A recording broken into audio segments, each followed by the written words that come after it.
There is one person who makes you feel small, and you already know exactly who they are. You could picture their face right now without even trying. So let me say the honest thing at the very start. The thing this whole video is going to hold in both hands at once. Some people really do make you smaller. Others only seem to, because your mind has placed something of your own inside them. The hard part, the actual work, is telling those two apart, because they feel identical from the inside, and getting them confused in either direction can cost you. You know the sensation without needing it described. You walk into a room this person is already in, and something in you goes quiet. Your voice drops half a step. You laugh a beat too early at things that were not funny. You catch yourself agreeing with something you do not actually believe, just to stay in their good graces. And later, alone, you replay the whole exchange, and you wince, and you feel small. You have probably never said that word out loud to anyone.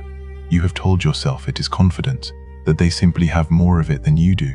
Maybe that is true, or maybe something older is happening, something you've been carrying a long time that only lights up in front of this one face. Both of those can be real. We are going to learn to tell which one is running. Hold on to an image while we walk through this. Picture a lantern, warm brass, worn smooth from being carried, and at its heart a single ember burning a deep crimson. Picture it in your own two-cupped hands. Now imagine that some part of that glow does not stay with you. When you enter the dim hall and see this person standing there, a beam seems to leave your hands and land on them. They catch light. They look taller and brighter and more certain than a living person has any right to be. And in the same moment, the near space around you goes dim. That is the feeling we are taking apart. But here is where most explanations go wrong, and where this one will try not to. That glow on them is not always borrowed. Sometimes a person really is standing in their own light, with real power over your job. And sometimes, the glow is entirely something you brought in and through. The center of this whole video is a single mystery, and I want you to feel it as a mystery, because that is what keeps you honest. When you feel small in front of someone, which mechanism is actually running? Is the smallness information about them? Or is it information about you wearing their face? You cannot answer that by how strongly you feel it. Strong feelings point in both directions at once. You answer it by looking closely, and that is what we are going to learn to do. Let me introduce the person we are going to follow the whole way through. Think of one manager, not a monster, not a saint, just a specific manager who has made you feel small more than once. Hold that person in mind, because we are going to keep coming back to them as we test each idea. Now, when you try to explain what happens with them, the temptation is to reach for one clean answer. It is confidence. It is that they are toxic. Resist that. The reason this experience is so hard to solve is that several causes can be braided together in the same moment. Their actual behavior is one strand. What they can do to you, their real power over your standing, is another. The comparison your mind runs between you and them is a third.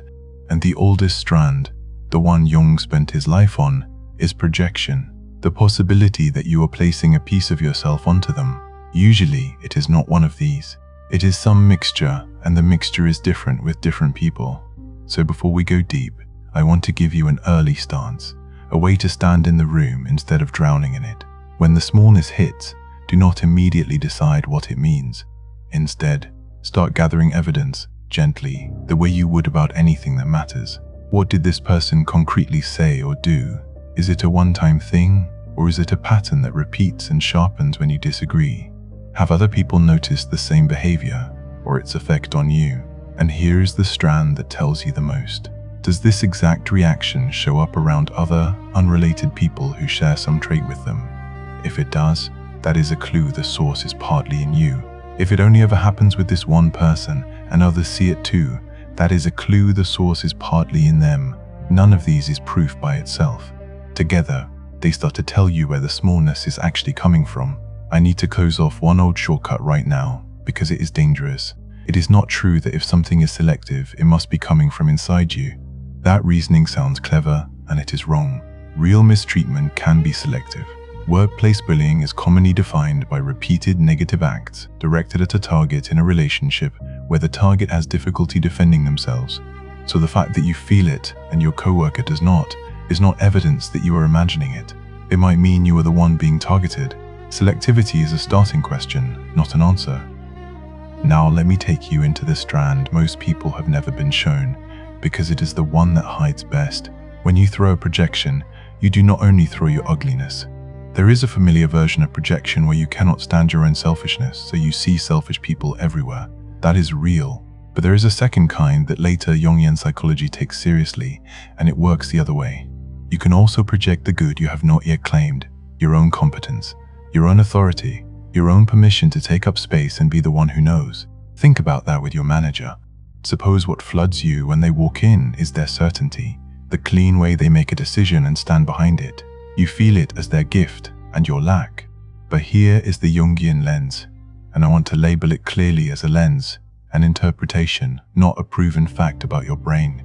It is possible that the certainty knocking you flat is a certainty you also carry, that you have simply never let yourself own. Owning it would make you responsible for it.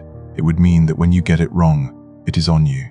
So it can feel safer to see that power living fully in them, over there, where you can admire it without having to risk it. The beam of the lantern goes out, and the gold pouring off them is partly the gold you have not yet found in your own chest. That is the strange cruelty of this kind of projection. The strength leaves your hands, and you experience it as a quality of theirs. And notice what else you can hand over. Not just their competence, but the right to judge you. You can quietly make this person the keeper of permission, the one whose nod decides whether you are allowed to feel like enough. Then their approval stops being ordinary warmth and starts to feel like permission itself, because you made them the keeper of it. That is not something they asked for. In many cases, they have no idea they are holding it. Here is the question that cracks the whole thing open. Why them? Of all the people you meet, why does this reaction fire again and again at this one specific face? Why does your manager undo you when a colleague with the very same job title does not? If formal power were the whole explanation, the reaction would track rank more consistently. Often, it does not. The person who makes you smallest is often not the most powerful person in your life. They are the one who rhymes with something older. Jung had a name for what the reaction is homing toward, the imago. Long before you met this manager, you carried an inner image of authority, formed early, when the adults around you really were giants, and your belonging really did depend on their approval. Now, I want to broaden this well past the old story of mother and father, because for many people it was never mainly the parents. It could be a caregiver, an older sibling, a teacher who held the whole room, a coach, a boss you had at 20, the pecking order of a schoolyard, a figure of cultural or religious authority. Anyone in whose presence, when you were still forming, your safety or your worth seemed to hang on being approved of. That inner image did not dissolve when you grew up. It stayed live, waiting for someone in the present to resemble it. And when your manager crosses in front of that inner image, when their bearing or their tone or even something in their face rhymes with the original, the old template drops down over them. Suddenly you are not a peer meeting a peer. Some part of you is back in the earlier situation, bracing, angling for approval, as if the outcome still decides whether you belong. There is an old name for that state of fusion. The anthropologist Lucien Levy-Bruhl coined the phrase participation mystique, and Jung took it up for his own use. Read it as a Jungian interpretation, not a diagnosis of anyone. It names the moment when you stop seeing the actual person in front of you and start seeing the template instead. Your perception itself bends. A small gesture gets read as approval you were desperate for, or contempt that may not be there. A neutral silence becomes a sign that you have failed. You are no longer responding to the real human being. You are responding to the figure the old image has laid over them, and for a while the two have quietly merged into one. Now, this is a Jungian idea, and I do not want to hand it to you as settled science, so let me put an honest, adjacent piece of research beside it. In 2002, in the journal Psychological Review, the psychologists Susan Anderson and Serena Chen proposed something they called, their research program argues, and provides evidence, that we each carry stored mental representations of the significant people in our lives, and that a cue in someone new, their manner, a belief they express, even a facial resemblance, can activate one of those stored representations without our noticing. Once it is activated, we start to see, interpret, and respond to the new person through the old relationship. We feel and act toward the stranger as we did toward the person they unconsciously remind us of. I want to be careful here. Anderson and Chen are not testing Jung, and they do not endorse his imago. Their construct is a learned image of a real person, where Jung's imago also carries an inherited, archetypal layer. But modern research does point in a similar direction. The idea that an old, stored image of an important person can be triggered by someone new and then quietly shape how you feel around them is not mystical. That transference process has empirical support, even though it is not identical to Jung's imago. Find the rhyme between your manager and someone older, and you have often found why the reaction swings to them and not to the 100 others who never trip the wire. I have been using the language of a charge coming off certain people, and Jung had a specific word for that charge, one he borrowed from anthropology. The word is mana. And because we are trying to be honest about where ideas come from, I need to tell you the real history of that word, not the tidy version. Mana comes from oceanic languages, and it entered Western thought through 19th century missionary ethnography, especially the work of a missionary named Codrington. In that early reading, mana was described as a kind of impersonal spiritual substance, a transferable magical power that could reside in a person or an object and be passed around. For a long time, that picture was simply repeated as fact. But later, anthropology challenged it hard. In a 1984 paper called Rethinking Mana, the anthropologist Roger Keesing argued that this older Western picture was substantially a translation error. Based on comparative linguistic evidence, Keesing argued that in many oceanic languages, mana functions less like a noun and more like a stative verb. A thing or an act is mana, meaning it is effective. It described the success of an effort after the fact, not a glowing substance, a person carried around inside them. Keesing argued this, and other scholars have contested the details, so hold it as a strong reinterpretation rather than a closed case. But it matters, because it means the tidy image of magical power as a thing you can hold was already shaky as anthropology. So Jung was borrowing a culturally specific term through the imperfect anthropology available to him and turning it into a psychological concept of numinous authority, a felt sense of overwhelming significance radiating from a figure. I am not going to tell you that the islanders and you are feeling the same thing. Jung borrowed the word as a metaphor. He was not making a linguistic claim about oceanic languages. What is worth keeping is Jung's own technical idea, which he called the mana personality. In 2 essays on analytical psychology, in his collected works, from around paragraph 377 onward, Jung describes the mana personality as an archetype of the mighty figure, the hero. It is the danger of the ego seizing that power and inflating, of a person coming to believe the magic is personally theirs. That is the caution to carry. When you feel enormous authority radiating from someone, the question is always where that authority actually lives, and whether it is being claimed by an ego that has no right to it, including, sometimes, your own. Let me come back down to your manager and the ordinary machinery of comparison, because there is real science here, and the current story people tell about it is too simple. Start with the classic. In 1954, Leon Festinger proposed social comparison theory, and one part of it explains why it is your manager and not a billionaire who stings. Festinger's theory says we have a drive to evaluate ourselves, and when there is no objective yardstick, we do it by comparing to other people. And we tend to pick people who are similar to us, in our own orbit, rather than those far above or below.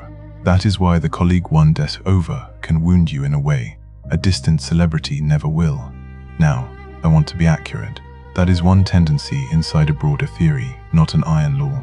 Festinger also described a drive to compare upward when it comes to abilities, so treat the similar others idea as a real leaning, not a rule that people never look up. Here is the part that overturns the simple story. Looking at someone more successful does not automatically make you feel worse. The psychologist Thomas Musweiler showed that an upward comparison can go 2 opposite ways depending on how you are looking. When you focus on how you differ from the more successful person, you contrast and you feel smaller.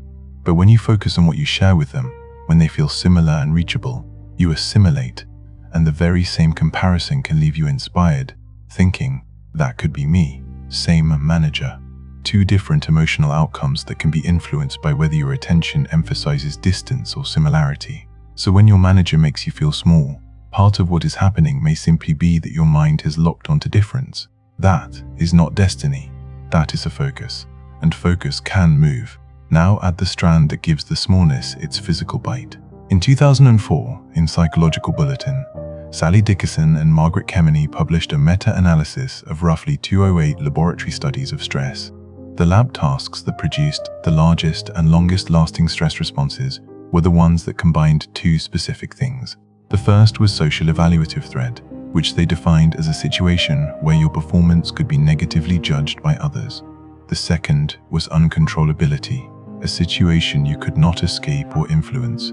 Either one alone was less potent. Together, being judged and being unable to control it, they produced the strongest and slowest to recover stress responses in the studies they reviewed. I want to be careful about what that does and does not mean. This was acute laboratory stress, short tasks in a controlled setting. It is not a claim about chronic stress, and it is not a claim about illness or long-term harm. And it is not that social judgment alone is the biggest trigger. The point is the combination, but sit with how well that combination described a certain kind of manager. Your work can be judged by them. That is social evaluative threat, and you cannot fully control the outcome.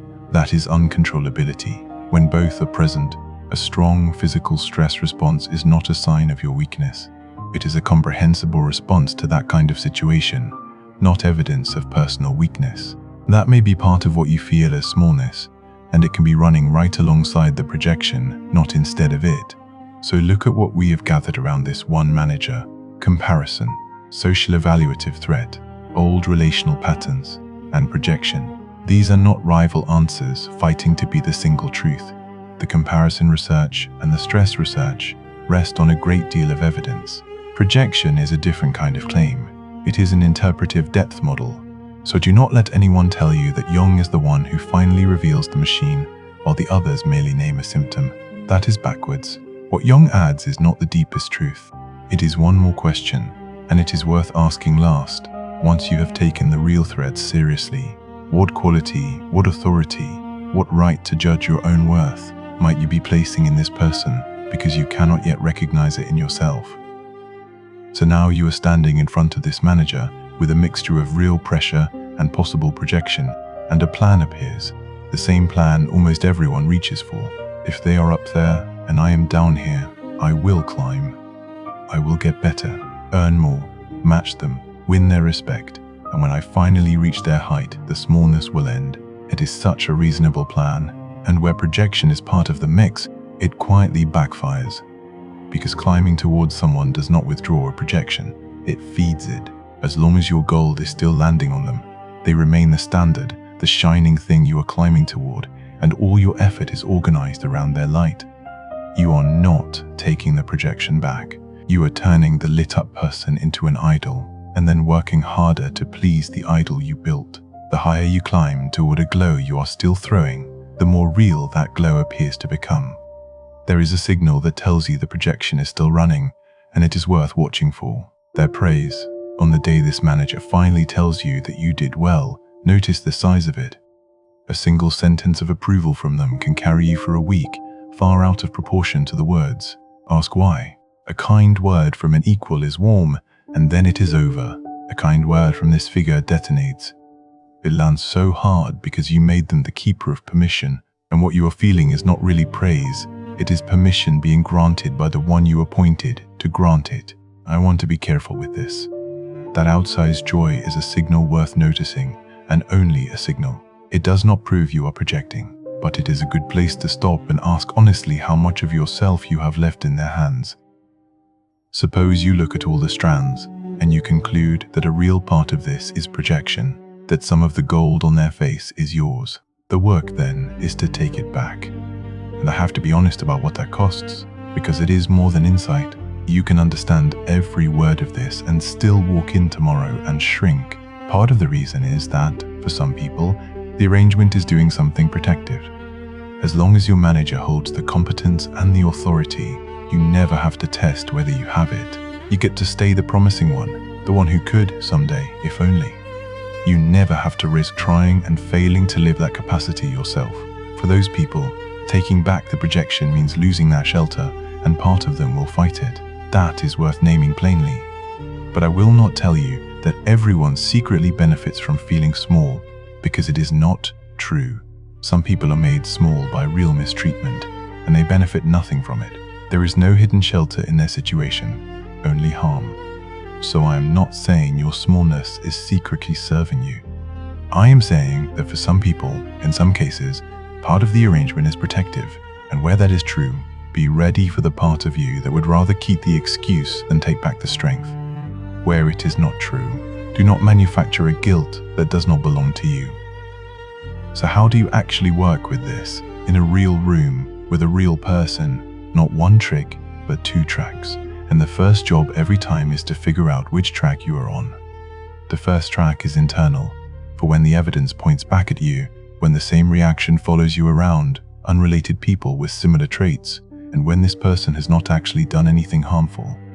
On that track, start in the body, because the body knows before the mind admits it. The next time you are near them, feel for the shrink, the voice dropping, the shoulders curling in, the early laugh rising in your throat. Do not fight it. Just catch it and let it be the signal that a projection may be running right now. Then, standing in it, ask one quiet question. What capacity of mine am I seeing in them at this moment? If it is their certainty that floods you, look for the certainty you have exiled in yourself. If it is their authority, their ease, their permission to take up space, consider that this is your own. Set down in them, name it silently. That is mine, and I can carry it. Then do the smallest, hardest thing. Speak to them level. Say the ordinary true sentence you would say to anyone, the mild disagreement, the honest opinion, and feel how the room does not end. Let them become an ordinary person who is good at some things and clumsy at others. Every time you do it, a little of the gold comes home. The second track is for real power, for when the evidence points at them. When there is a concrete behaviour, when it repeats and sharpens when you disagree, when they can actually affect your job or your standing, and especially when other people have noticed it too. On that track, insight about projection is not the tool, and it is never a reason to stay somewhere that harms you. The tools there are different. Get clear on the specific behavior, not a vague, bad feeling. Where it is reasonably safe, set a small boundary and watch how they respond. Where it is not safe, document the pattern, seek support and protect yourself. Look for corroboration, other people who see the same thing. Keep a quiet record when the pattern is serious. And where it is reasonably safe to do so, and only where it is safe, you can run a careful experiment. Voice a small, honest difference of opinion, and watch how they respond. Do they tolerate it, or do they punish, ridicule, or retaliate? Tolerance is information. Punishment is information too, and it is the more important kind. If disagreement is not safe, do not test it, protect yourself. And sometimes the honest conclusion on this track is that the work is not to adjust your inner light at all. It is to leave. Most real situations sit somewhere between the 2 tracks, with some strands on each. That is fine. The point is not to force one story. The point is to stop treating a strong feeling as a finished answer, and to actually look so that you give the real threat the seriousness it deserves, and give yourself back the strength that was never theirs. So come back, one last time, to the dim hall. There is your manager across the room, and there is the familiar pull, the voice that wants to drop, the laugh that wants to come early. But this time, you do not simply react. This time you feel the warmth of the lantern in your own 2 hands, and you remember to look before you decide. You gather the evidence, quietly, in a breath. What have they actually done? Does this follow me elsewhere? Is there real power here, or only old light? And where the answer is old light, you do the quiet thing. You draw the lantern in, slowly, toward your own chest, and the beam comes off their face. Watch what happens to them as it does. They do not shatter. They do not lose their worth. They simply come down to size, from an enormous figure into an ordinary person, standing at ordinary human height, in plain daylight, the even light in which real people meet real people. And where the answer is real power, you honor that too. You keep your feet, you keep your record, you keep your boundaries, and you do not let one word about projection talk you out of a pattern the evidence confirms. Then you speak. Not up to a height, and not from the floor, across, level, in your full voice with no false laugh in it. You say the honest thing you actually think. One small, true disagreement, and the room survives it, and so do you. That is the change, and it is not in your head. It is in your voice, in your shoulders, in the sentence you finally said out loud. You were never simply the small one in the room. Some of the weight was theirs, and you can name it now, and some of the light was always yours, and now, at last, you can feel your own hands.